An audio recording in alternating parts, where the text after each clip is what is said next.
Hello there. I would like to give you just a couple tips about your Lunar Phases lab. I'm here on the NAAP website, that's Nebraska Astronomy Applet Project, and people often struggle with this particular page in the lab. It really helps to play around first with the moon bisector simulator. So I'm going to pull that up on the website, and we'll tinker with that before I do an example of this type of problem. Here is the simulator. It's one of several simulators, I believe, that you have to use for this lab. Okay, right now there's no sun in this picture, just the Earth and the moon, and of course this is not to scale, right?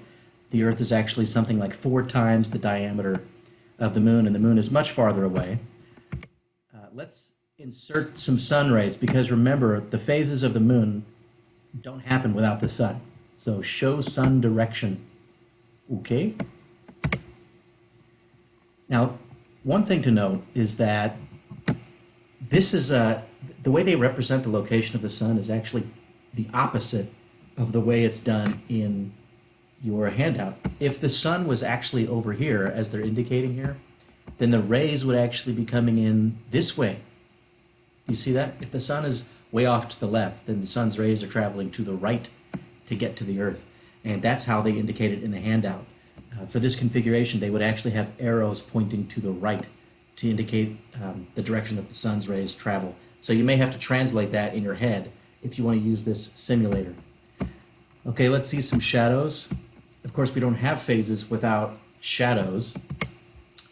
And we're supposed to figure out the phase of the moon for a particular configuration. Now remember, the phase of the moon is the way the moon looks from the Earth.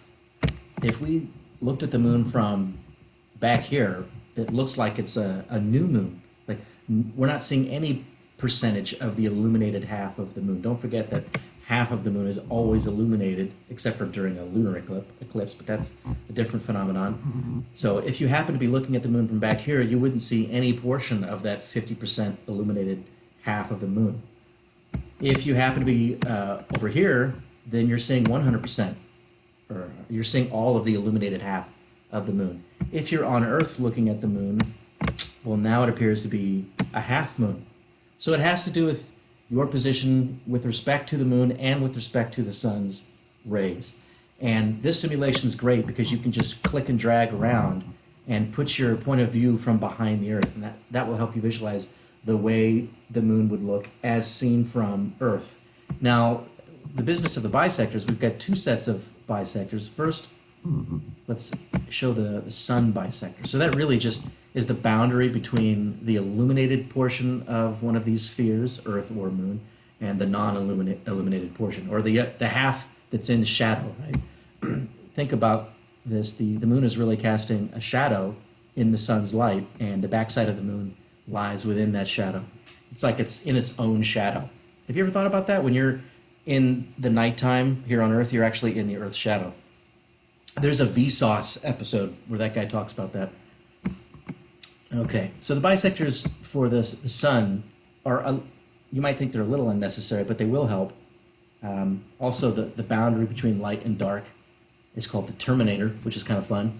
Okay, now let's show the Earth-Moon line.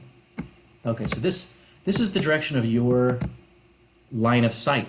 If you were on Earth looking at the moon, you would be looking along that blue line. So the blue line helps you visualize your line of sight.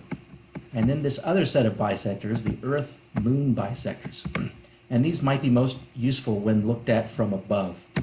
So we've got the sun bisectors that give you the direction, or I should say the boundary between light and dark for both spheres. And you'll notice that the sun bisectors are perpendicular to the direction to the sun. See, the sun's rays are coming in like this. The sun bisectors are perpendicular to that direction. They're also perpendicular to the Earth-Moon bisectors, as they're being called here. See that? Earth-Moon bisectors. So the blue Earth line bisectors are perpendicular to the line of sight from Earth to Moon. If you're on the Earth looking at the moon, that bisector, which is drawn as a blue plane, divides the moon into 2 halves. The half that you can see, which is of course the near half, and then the back half, which you can't see. All right? So in summary, these two bisectors do two different things. The sun bisector bisects the moon into the half that's illuminated and the half that's in shadow. The Earth-Moon bisector, which is the blue plane, bisects the moon into the near half, which is visible to you, and the back half, which is not visible to you. That's like the far side of the moon. And those two bisectors together will allow you to figure out what the phase is for any given configuration. So let's just mix it up here.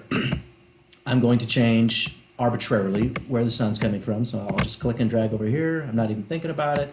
I'll arbitrarily change where the moon is. And now, for this configuration, let's figure out what the phase of the moon is. And again, the phase of the moon is determined by the way it would look to somebody on Earth.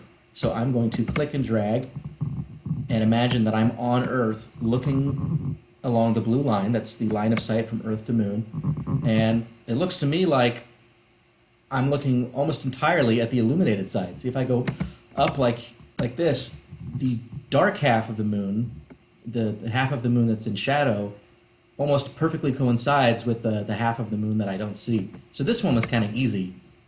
I'm definitely at full moon here, because that's how the moon appears as seen from Earth. Let's change this a little bit, put the sun somewhere else.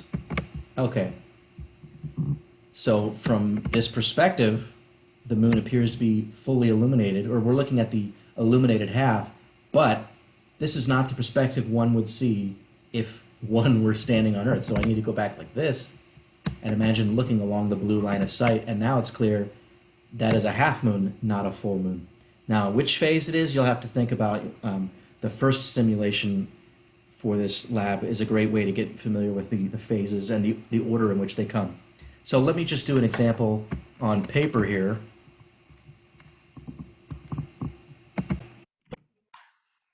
This example here is almost identical. It's very much like the example or the problem on page 4 of your lab. This is in part 2, visualizing phases.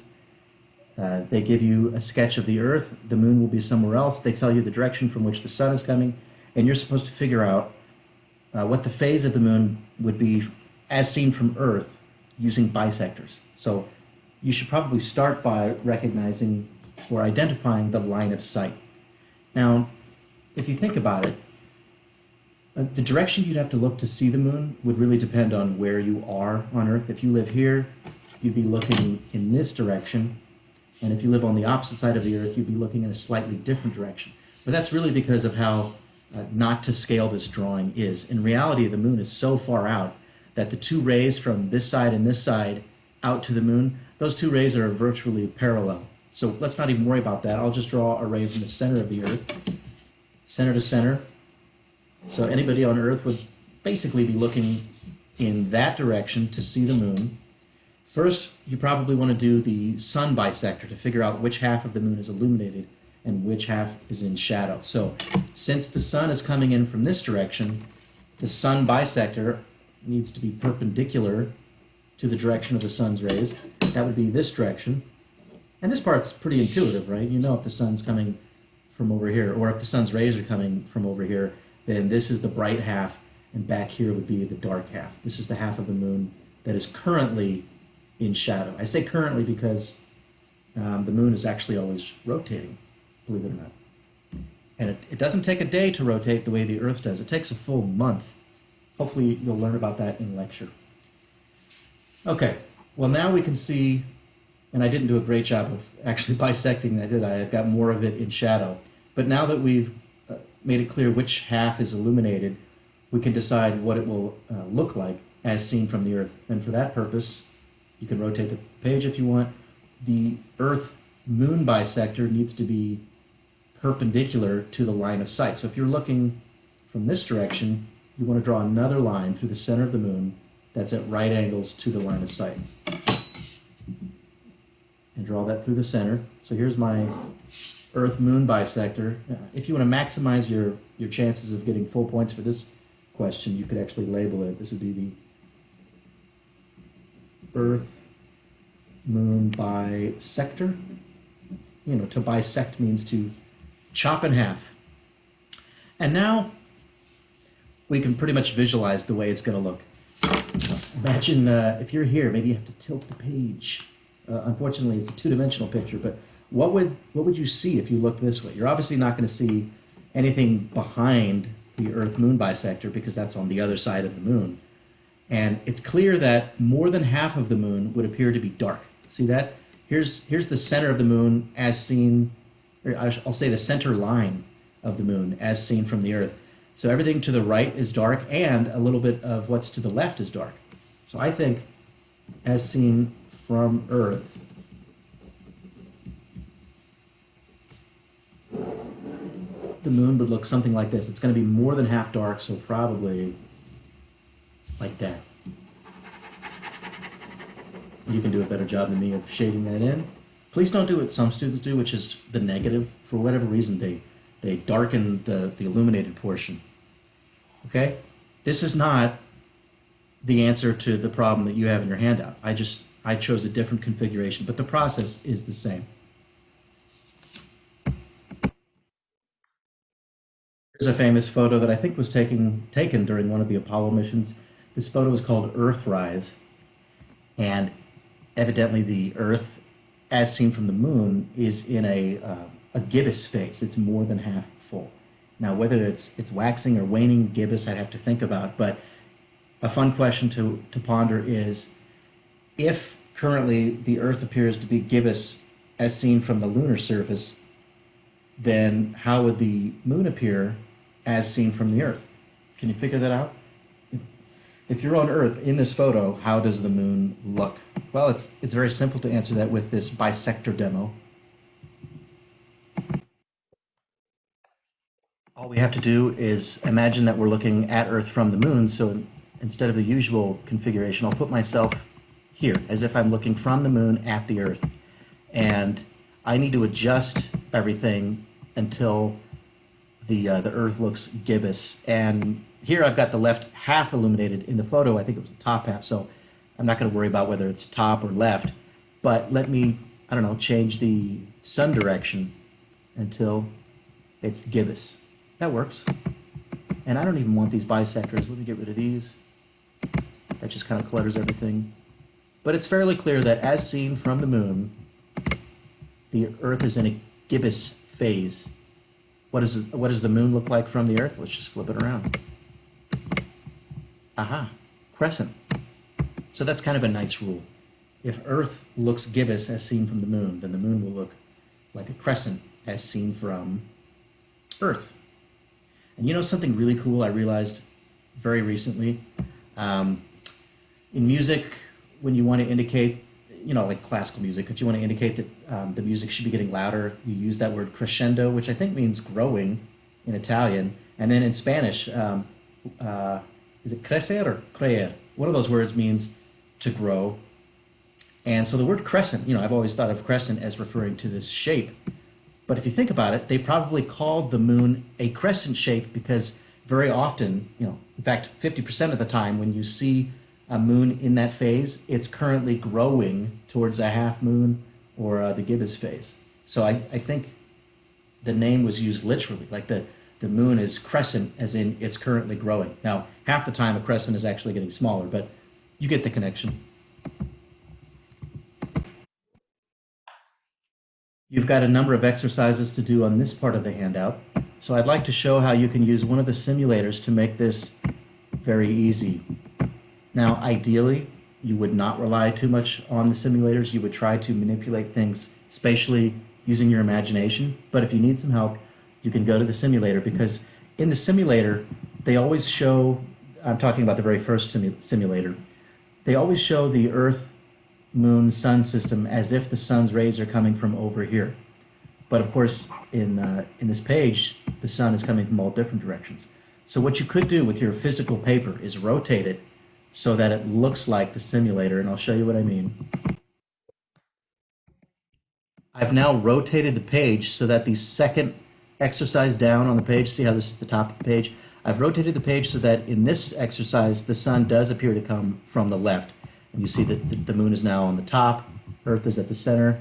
You could produce this configuration in the simulator to very easily figure out what phase you're at, the percent illumination, because all that information is given. Now, again, it would be better if you could do it in your head, especially if you've had some practice with those bisectors, because to me it's kind of clear that if the sun's coming from this direction, the left half of the moon will be illuminated, the right half will be in shadow, and when I look at the moon from planet Earth, I'm going to see that left half being illuminated and the right half in darkness. So it would be a half moon. Specifically, I think, is it a first quarter moon?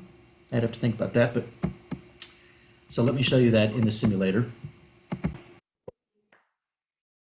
It looks like I misspoke. The lunar phase simulator to which I was referring, that's this one. It's actually the second in the list of simulators that you have available here. So just now we were looking at one of the exercises in the handout, and like I said, the sun is always drawn as if the rays are moving to the right, and the moon was actually up here. Now I'm just kind of putting it in the approximate location that I saw it in the handout, and you can read the results right off the screen here. They're telling you that the illumination is 51.7. Now, this simulator is set up so that everything takes on, I'm not going to say even values, but easy numbers. 51.7% is not an easy number. I think if we got it exactly at right angles to the direction of the sun, it would be 50% illuminated. So how about I just click on third quarter? Yeah, now it's a nice easy number, 50% illuminated. And they're giving you the name of the phase right there, third quarter. You do want to think about it as you're proceeding through the lab, but see what I'm saying? As long as you rotate the paper, you can make it look like this simulator, put the moon where it needs to be, and all the information is right there for you.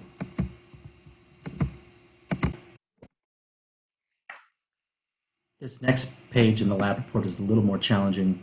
Rising, setting, and meridian times. This is page 8 in the handout.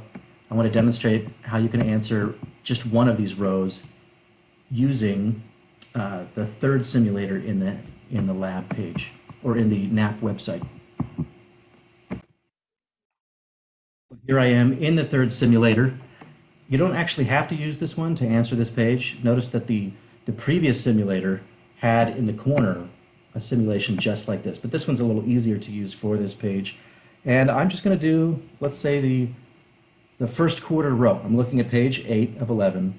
The third row down in that table says first quarter.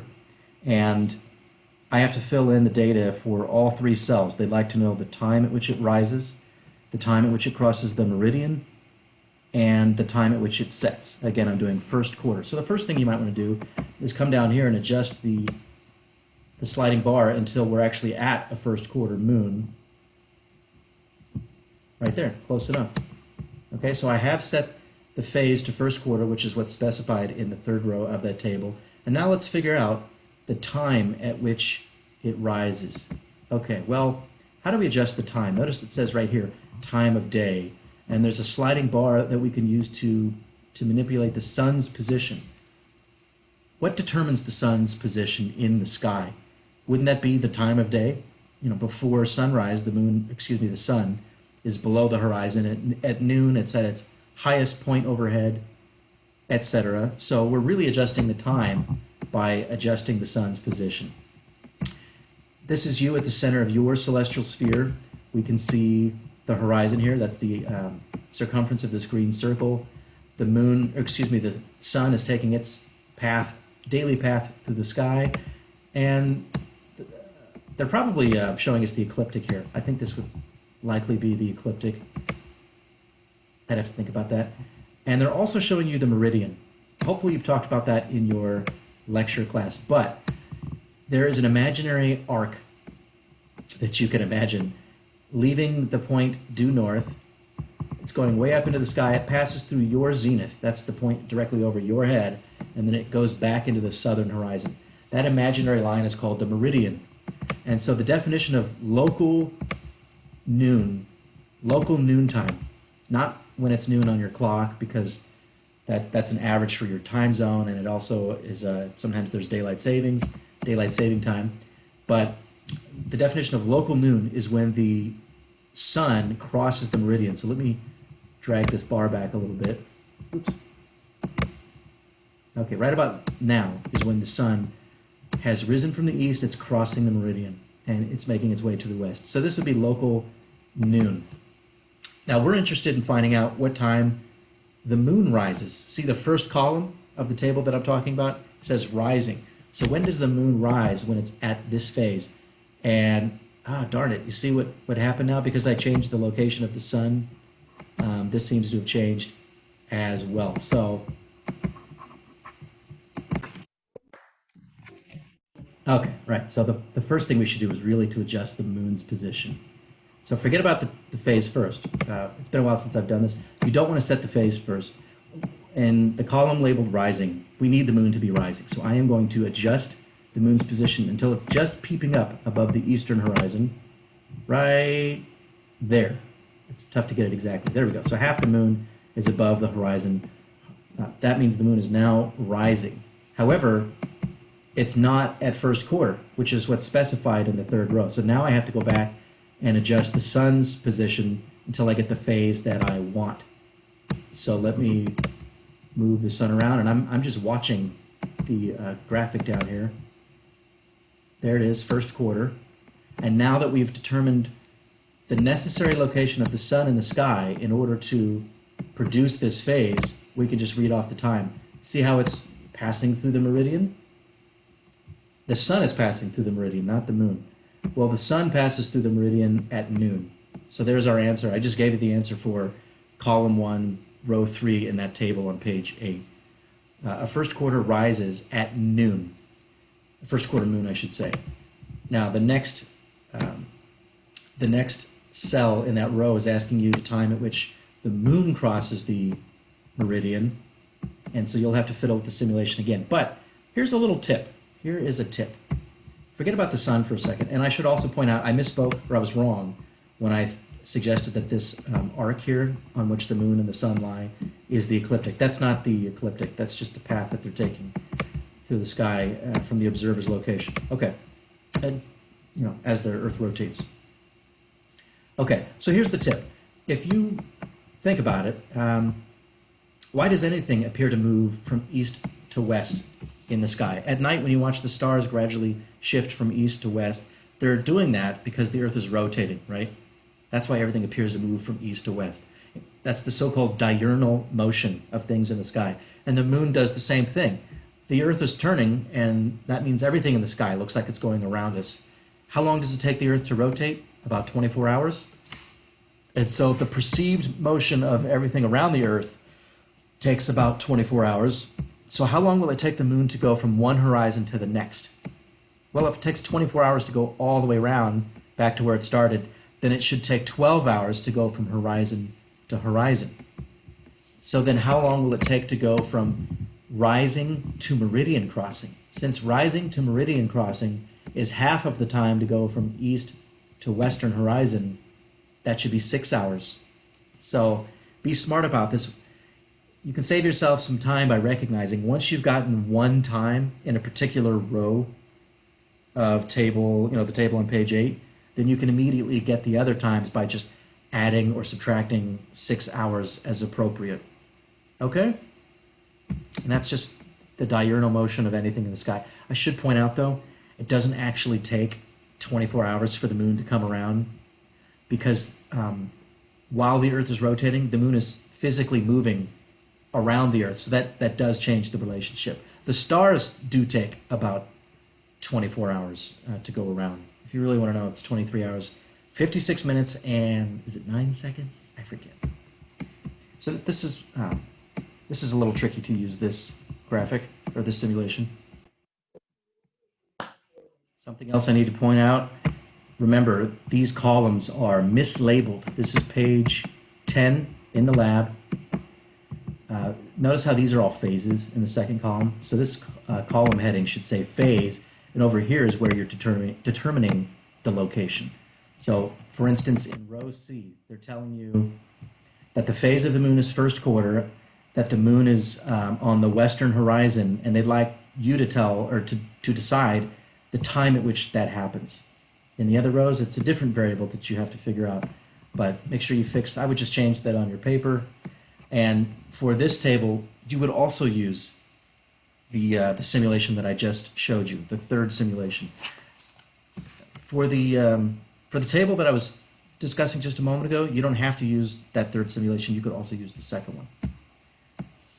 I think that's pretty much it. The last comment I'll make is, remember, you don't need to do this very last section. Not necessary. I'm not going to give extra credit, so you can just end here. And I do encourage you to try to do some of this using your imagination. It's a good spatial exercise. And if you're able to do that, it's kind of cool because you can go out in the evening or during the day when the moon is up, and you can point one finger at the moon. You can point one finger to where the sun is or would be, you know, if it's below the horizon.